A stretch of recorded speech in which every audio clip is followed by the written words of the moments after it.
Hey everybody, welcome back and new video. Got a welder in the other day and I thought I'd do a little unboxing and review of it. So let me show you what I got. And while I'm on the subject, I got a new welding table too. I actually I didn't build it, but I did some work on it. It had some wheels and stuff that was all rotted, and I cut them out and I put legs under it all the way around.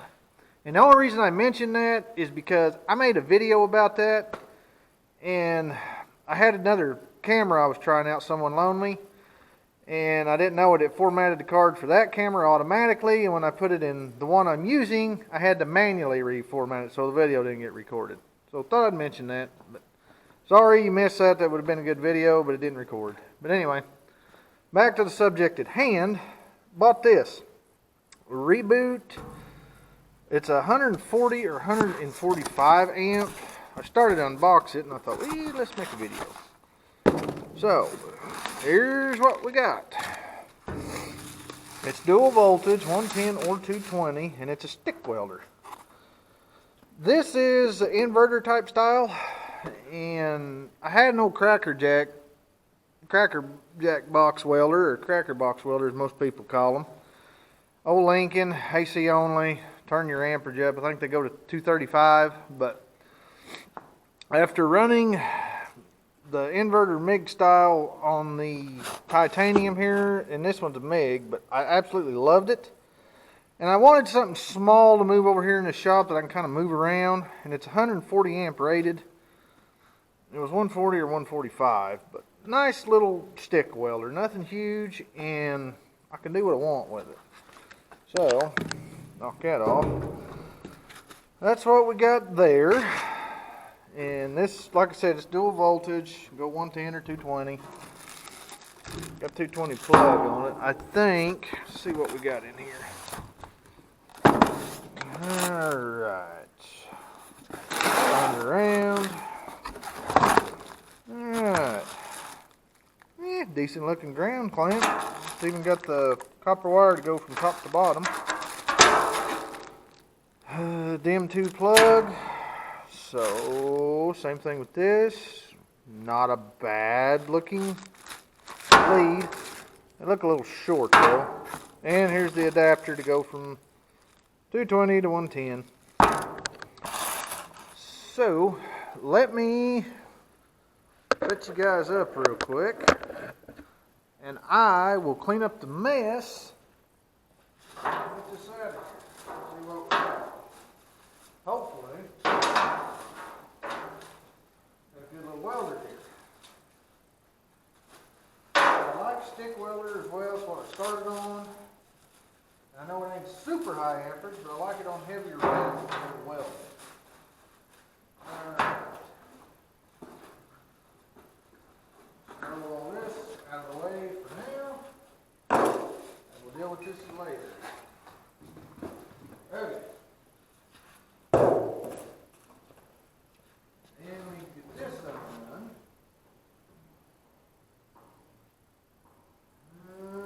Bear with me. Bread ties. But I don't know. Like you used to get on the bread. And cord seems to be alright.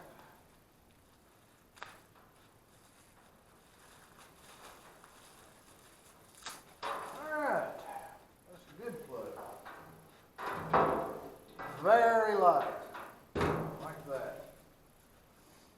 So we're going to run this on 110. I don't have my 220 outlets hooked up yet. We'll see what it does.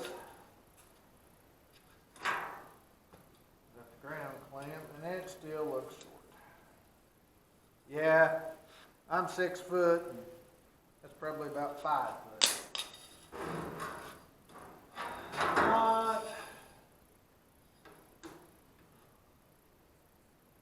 Not really long. Alright, there's our ground. See if the hot side's any longer. Hopefully. Nope, that thing. Yeah, might have to make some welding leads. Alright.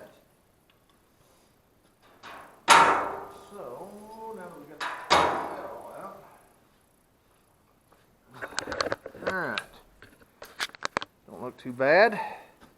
Like I said, I do like the clamp. It's even got the little copper wire to connect the top to the bottom, and stick lead don't look too bad at all. Like that. We'll see if I like it when I'm done. I don't like the short cables, but that can be remedied. So, bear with me. I'll go grab some scrap steel and we'll plug it in and see what it does. So, see you here in just a bit. Hey everybody, I'm back. Just got out of the junk pile. Well, here's what we got. Old project. This was a first template, in case you want to know, when I mounted the lawnmower engine on top of the Mercury lower and made the boat motor, little mud motor. I'll leave a link to that video at the end of this one, thumbnail, so in case you want to check that out. But cut up concrete stake, cut up a few little pieces, and just junk iron, different pieces, whatnot, miscellaneous. I figure we stick them on top of this, just kind of weld around and play, see what it does. So, without further ado, let's get this thing plugged in. Make just a little bit more. The cord is stiff. Alright, I will say one thing, that's kind of a big beastie looking little thing there. Alright. Let's see, is there a switch in the back? Hey, there is, I feel it. And, does it work? Hey!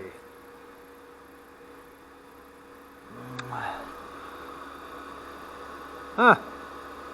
Current adjust. It's all the way up. It goes 140's its peak. And I'm not sure what anything really is here. I don't need a TIG. VRD on. Well, let's try that. I know I can read the instructions, but that'd take a while, and I just want to do this, so we'll see what it does. It should be hot start, arc force. Looks to me like it's going to be right there. Alright. Okay, well, it's where it's wanting to stay, so let's just see what happens. Get my helmet on, we'll see. I'll set you up. So don't be too hard on me. First time ever messing with a digital stick welder, so we will see what we can do. Make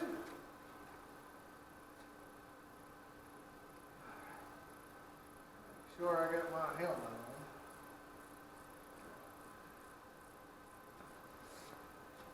As for starters, hey, how about that? Let's get that level. And hold on. Be right back. Gotta grab the stick. Alright, I'm back. We are running 3/32 rod, 6011. So let's see what it does. Hopefully, that looks like it's more in front of the camera. Hopefully you can see that. Let's just see what we can do.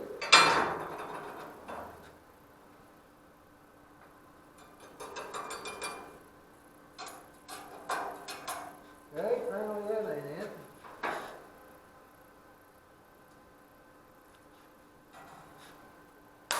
That's it. It's got to be on MMA, VRD off, whatever that is. We're on 137. Hopefully these rods didn't get wet.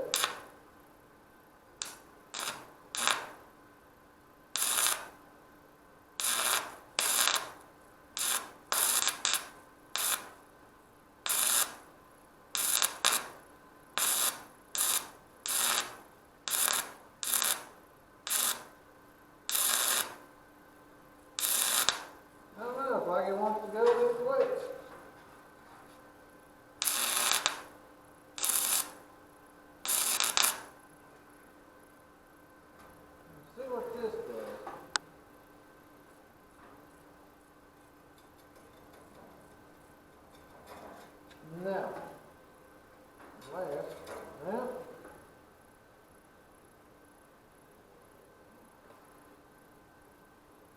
like my current.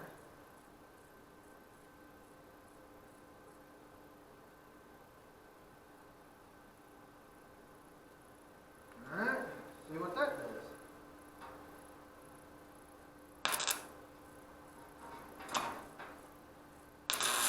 Yeah, there we go.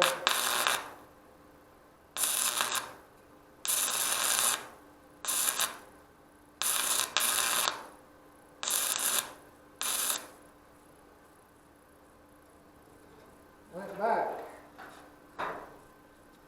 Let me play with this a minute and figure these settings out, and then I'll turn it back on when I get it figured out. So, be back. Hey everybody, it's the next day. I went and got some welding rods. In order to give the welder a fair shake, I thought the problem I was having was the current adjust, because you would go to weld and it would back out, and I was having a lot of trouble with the welding rod I had.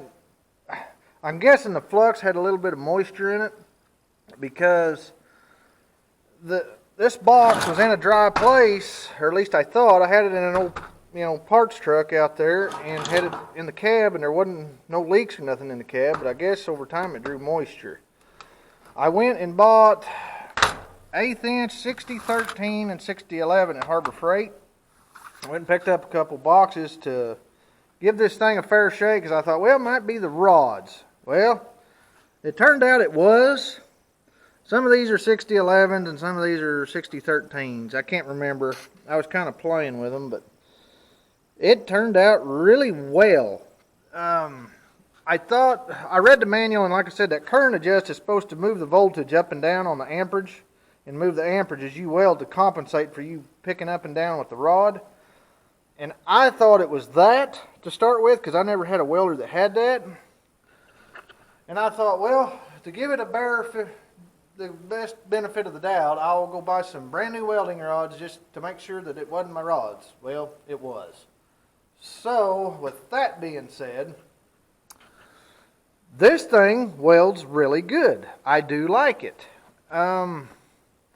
The only problem I've seen, if you've ever run the old Lincoln cracker box welders, they call them, they're AC only, and they're a great big heavy old thing, and they're pretty good old welders. I do like the DC inverter style stuff. I've got a titanium flux core MIG over there. But when this is set on 120, running 1/8 inch rod, which both these are 1/8, and that's a little bit overkill for this machine. I would recommend 3/32, which here's a 3/32 and an 1/8 inch. 1/8 inch is just a little bigger. It looks huge on the camera, but it's not. It's about another probably 20% or so or something, but it burns really good with the 3/32. The 1/8 inch is kind of but running 1/8 inch rod on this and running this on 120 amp setting, it runs about like 75 on the old cracker box welders. So anybody that's had them, that'll give you kind of a reference. It's kind of overrated on their specs, what they're calling 120, or I feel like it is. But it does weld smooth. I did like the way once I got the new rod and welder with it, I loved it. It's just not quite as hot as they say it is. So keep that in mind. If you need to get a lot of deep penetration on a heavy metal, this probably ain't your welder. But it does good for light projects. This is 1/4 inch plate. I don't know if you can pick it up, but I got some real good penetration in this running 120. And it would run, I don't know, it'd run about 2 minutes, minute to 2 minutes, and my breaker would trip on 110. I got a 20 amp over there. So, like I said, we're going to get the 220s running here too. I just ain't got that far yet. But the welder performed good. It welded good. And my problem was the rod. So keep that in mind. If you're going to buy one of these, they're good. It seems to be really good so far. You know, only time will tell. And in a year, if I can remember it, I'll do a 1-year review on this. But with that being said, I don't think it's going to burn. Every once in a while, I need a whole bunch of penetration on some thick steel, thicker than 1/4 inch. So I like it for little stuff, and it'll be all right for average use, you know. But I think I'm going to keep this as well and probably pursue something more along the 200, 225, 240 amp range. So keep that in mind. If you're thinking about it and you're worried that it might not penetrate enough because you're welding heavy steel, you might want to just go ahead and upgrade and get something with higher amperage. But for the average user, little old, you know, bits and scraps and pieces, or welding lawnmower decks or something like that, that thing will be great. You know, just average use. But every once in a while I do some big projects.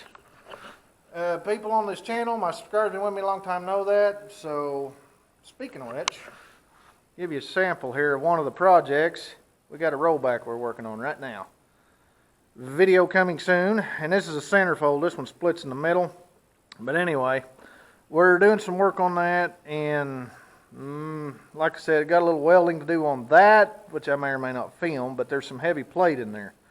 So, but if you're working on equipment, tractors, anything like that, where you need some heavy penetration and big steel, might not be the welder for you. But average DIY, home use, I'd say go for it. It was like a $115 welder. It's great, you know, for average stuff. But like I said, 120 on this felt about like 75 or so on the old Cracker Jack Lincoln to me.